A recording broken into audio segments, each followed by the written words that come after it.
Hey, what's going on, everybody? I'm Chris. I'm here with Kathy. We are Ginger Marvin on Instagram and YouTube. We have another What's Old video for you today. This is for October 8th, and we had a pretty good day today. I think we've hit at least 10 sales, but we've gotten pretty good profits on them. So it's been a good day. Kathy's going to show you what is sold for us. Hey guys. Sorry, I'm finishing this. Okay. All right.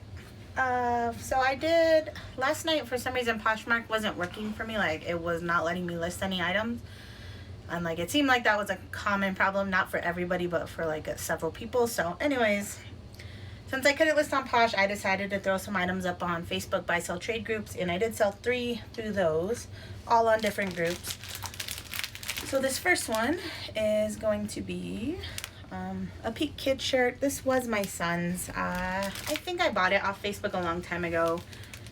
I think I only paid like $10 for it, maybe even $8. I know it was really cheap. I listed it for $12 shipped, and someone bought it pretty much as soon as I listed it. It does have some stains on it. If this didn't have stains on it, it would probably be worth like $25 to almost $30. These baseball Peak shirts are ones that people are always wanting, so. And then this was also my son's clothes. I did a little closet clear out of my son, so I casually watched the debates while I listed like 27 items last night, so a lot of them were my kids' stuff. So these are some Kicky Pants pajamas. If you haven't heard of this brand, it's a good one to look out for kid stuff. Almost anything you can get at least 20 bucks for. It's just a really soft like pajamas. They also have like rompers and shirts and stuff, but mainly the pajamas. I bought these off Kidizen for $22. My son wore these so many times, and they have a lot of wash wear, and the seams like on some parts are coming undone, but I still was able to get $20 shipped out of them. Right. And then this is, What is that? a Patagonia shirt. I did buy this for my son, but he has so many shirts. I'm like, well, this still has the tags. Let me sell it while it's not ruined. So I bought this off their 50% off sale, maybe like last year. So I have $12.50 into it, and I sold it for $20 shipped. So when I say $20 shipped, that just means I'm doing free shipping, and I'm including it in the price that I post. Most of the boards make you include the shipping in the price that you're posting to the board. So yeah, all of these were like the 2 t-shirts were less than $3 to ship, and then the Kicky Pants pajamas was like $3.30 to ship. So you just gotta kind of know what your item's gonna cost if you're gonna post it in these boards, but those were all really cheap to ship. And then I feel like people are gonna ask, so like, I mean, all boards are different, so always read each board's group rules, but pretty much you send a PayPal invoice, and then the person just pays it. So they leave their PayPal they'll say sold with their PayPal email. You send them an invoice, and then they just pay it. As soon as they pay it, if you log into PayPal, it'll have like basically a direct link with all their address and stuff, and then you just need to type in the weight. So is that more risky, would you say, than selling on like the big 4 that we use?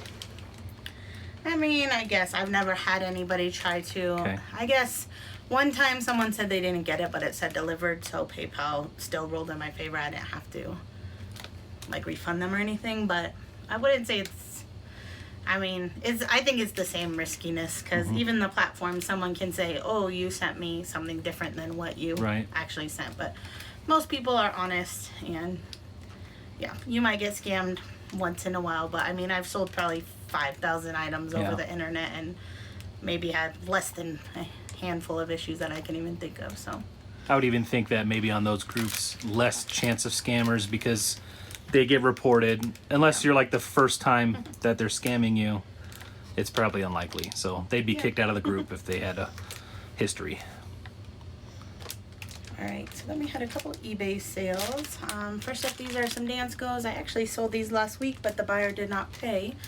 Last week I had sent an offer to a watcher, and the person that didn't pay, so they actually sold for more this time, and the person paid right away. So $39.95 plus shipping, and I paid $10 for these at Goodwill. So pretty good little sale there. I always pick up dance goes if they're in good shape, if the bottoms are not worn down, and then if gotta check for the dry rot and everything, but Danskos are like a bread and butter item for us.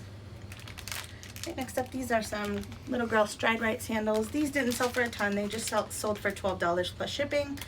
I did pay like $3 for these a long time ago, like before the summer, but then they had like some like sticker residue on the bottoms, and so I had them in my death pile forever because I just didn't know what to use to get them off. But I think Chris used Goo Gone eventually, but summer was over at that point, so these just got listed maybe a week or two ago, and they already sold. But if it was like the start of summer, like start of spring, summer stuff, I would have listed these probably closer to 20 bucks.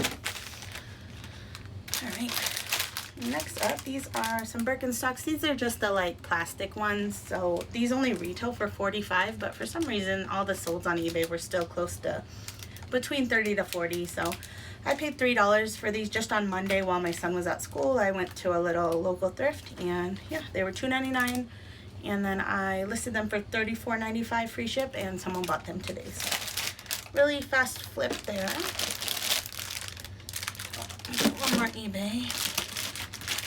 Actually, two more eBay. So these are some men's Converse, but they're like Batman.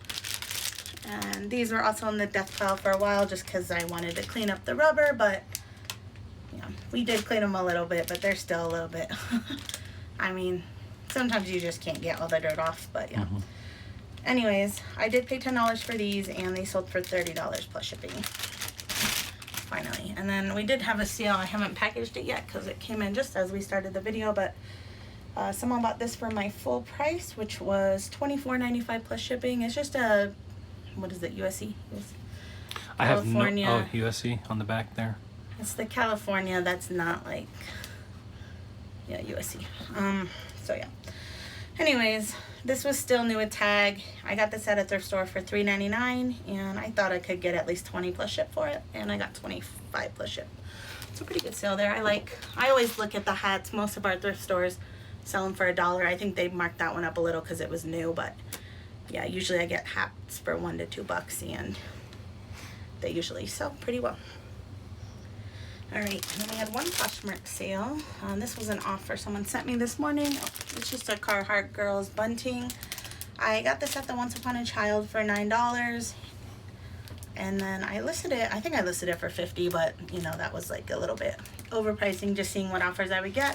First offer I got was $25, and this morning I hadn't had that many sales yet, so I'm more likely to accept an offer if I didn't already have a lot of sales that day, and I just kind of want to start the day off. So that's why I accepted her offer. I do think I could have got closer to like 35 plus shipping on that, but I'm still happy I doubled my money, and it was only listed for like a week. Okay, the last two sales are from Kitizen. This is just the brand Baron Fox. It's like a handmade brand, so it's not something you're ever gonna find at a thrift store probably. I bought this off Kitizen for my son. I paid $12 for it. He wore it a few times, and I listed it for $25. Someone asked me if I'd take $20, and so I sent her that offer, and she bought it. So I made all my money back plus a couple extra bucks on that. And then last sale was a bundle. This one I'm basically just breaking even on because these are some Gap like Pendleton jeans. So I did list them. I paid $12 for those off Mercari. And then these I also bought off Mercari. A lady was selling a lot of 5 toddler shoes, and I only wanted one of them, but she said not splitting, so I didn't even ask. I just bought the lot. It was $55 for 5 pairs of shoes, and so they each came out to about 11 bucks. So I have 11 into this, and if you want to calculate it that way. Anyways. So you really wanted those shoes, huh? Basically, I'll make my $55 back on the 4 pairs that I'm not keeping.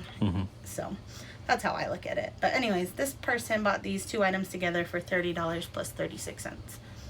She just bought them with my 20% off 2 shop discount. So yeah, they were a little over a pound, so I had to put them in a padded flat rate, which means $7.75 for shipping. Hey guys, as I was packing these up, I realized we didn't even talk about these, even though they were on the desk the whole time. But these are another pair of Danskos we sold. This was actually, I think, the most profitable sale of the day. I wanted to mention, okay, so like normally Dansko, I'll just throw them up for 50 bucks and see what offers come in. But these ones were different than the normal dance goes. So when I looked up the model name, I saw like sold on Posh for like some like 90, 80, 90 bucks. So I threw these up for a lot more than I would normally. So I wanted to mention, sometimes it's good to look up model numbers and not just go by a brand. But even though you're very comfortable with brands. Yeah. Definitely so check if I would have comps every normally once in a just while. put these for 50, I probably would have gotten an offer for 40, which I still would have taken, but I would have lost a lot of money. So these ended up selling on Mercari. I think I started them at 89, and then I let the price decrease a little. Someone offered me 68, and I accepted that. They're also paying the shipping of $11, so 68, 78. Yeah, they basically paid 80 bucks for these. And yeah, I only paid 10 bucks for them, so I definitely would have been happy with even a $40 sale, but I just thought it was good to mention that. Look up the models. All right, so those were all our sales today. We did have a few questions. I think we might have more questions than we have time for, but we can go back and do some next time, or no? Yeah, we'll do more questions tomorrow. We were just running out of time, so I didn't have time to go through all of them, but we have a couple here now. So all right, so first up, Jamie Brown asked, love your video. Since you type in your inventory in a spreadsheet, are you able to use that to list, like copying and pasting over the info? And what I kind of mentioned that, yes, you can, but we've noticed you probably know what I'm going to say anyway. So. I don't, but like I was just going to say, mostly I list from my phone for the first thing I list, so it would be hard to copy and paste from my phone. But then, like, secondly, I was going to say, when I type something into the Google spreadsheet, it's not like a full-out title of something, really. Mm-hmm. It's more like Carhartt pink bunting, you know what I mean? But when I type that title into Poshmark or eBay, it's going to say toddler girl, Carhartt, pink, snowsuit, bunting, winter, right, blah, blah, blah. So, like, it wouldn't really transfer that much. And so what I answered on the comment. So I basically said we cross-list to 4 different platforms. Each of those platforms kind of have different character limits, different expectations for titles. So each one is kind of different. So if you were maybe listing to one platform, it'd probably be a whole lot easier to copy and paste. But for us, it just doesn't really, we haven't really figured out a really good way to do that. So we just kind of, like Kathy said, we just do it very short in the spreadsheet, and we leave all the description in the titles. So if you do guys, I also take the photos on my phone, and we haven't figured out a good way to transfer them to the computer, really. I guess we could airdrop them to the Mac now, but I don't know. So that's why I list to the first platform from my phone, and then we use List Perfectly for the rest. So anyways, what were you? I don't remember, but I don't think it's that important. Okay. Oh, I was going to say, if you guys do have any ideas or tips that might be helpful for us in our situation, definitely let us know. We're always looking for ways to change to make us better. So yeah. And mostly, I know listing from the phone isn't the fastest way, but usually for me, it's just I'm doing it between something else. So if I was going to list from the computer, I'd have to be up here undisturbed, whatever. But normally I'm downstairs with the kids, we're doing something or other. They're doing homework, whatever, and then I'm just listing. So, all right, next up, Tammy White. Do you have any advice to share to increase Citizen sales? Sold 3 the first week when we started, and then nothing since. I don't know what I need to do now. Citizen, I mean, pretty much all the platforms are kind of really dependent upon listing. Like, you really have to list every single day if you want to do well on Citizen, especially. That newly listed, if you've watched our Citizen 101 video, if not, we'll link that here. But, yeah, the newly listed section is, in my opinion, the most important thing in the app. And if you want to be in that section, you have to be listing new items every single day. If you don't have any new items to list, I would just screenshot your photos, relist them as a new item. Because, I mean, yeah, some people are going to search for what they're specifically looking for, but the average Citizen user, I think, is just going to mindlessly scroll the newly listed and see if they need anything that they don't actually need but want. Like, everything I buy from Citizen, I just am scrolling and I'm like, oh, I like that, and then I buy it. Like, I'm never like, oh, I need some Nike shoes, so I'm going to go search for them. So that's my opinion. I know a lot of people do that, but do search for only specific items. But yeah. But you're already catering to those people because your item is listed. So a way you can cater to both people is listing those items. relisting them so that you're in that new category. So And then sharing your items, you know, I talked about I don't do this a ton because I just run out of time. You can only do so much in a day, but since I'm listing, I don't feel sharing is as necessary. But if you're not listing new, at least share your items if you can. It's not super fast. I mean, I can share about 100 items in like 5 minutes. So, I mean, I have like 1,000 items listed, so that would probably take me 40 minutes or something. But yeah, if you only have like 100 items, you could probably share that in 5 minutes. So just share your items, list new items, change up your shop discount, because that will notify your followers. yeah, activity. Your activity. Yep. And I think that's a blanket statement for all platforms, really. So Yeah. I think the reason we do so well is because I list things every single day. All right, and then last question for today, Kelly is asking, how do you get the marker off shoes? So Chris mostly does all of that, but I think Goo Gone is the one that you do for the most part, it's Goo Gone. Here, I'll just take it over. So, yeah, for the most part, we do have a bunch of different things to use, but it's dependent on the material. So you know, there's no real one answer fits all. So, but typically Goo Gone is the one I use the most. But you have to be careful; it is very abrasive and it can melt plastic very easily. So it doesn't work on everything. Leather, you got to use sandpaper. Sometimes, so there's all kinds of different things, but for the most part, it's between Goo Gone or isopropyl alcohol or nail polish remover or acetone, and that basically does 80-90% of our marker removal. If we can still see it, Yeah. I'll just Sharpie over it. If it doesn't come off, she covers it over with Sharpie, so it kind of just make a big black blob. Yeah, and then I just black it out. Picture and say there's marker on the soles. Most And- people don't care. You don't see that when you're wearing Right. shoes.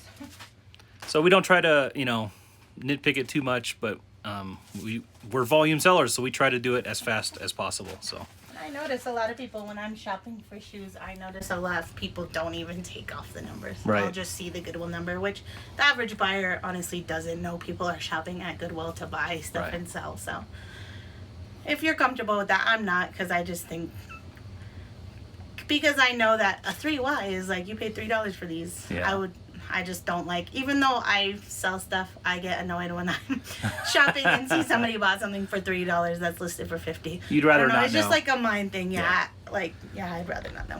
it's just like why people would prefer free shipping, even though it might cost less if they actually pay the shipping separately. It's all about that mentality.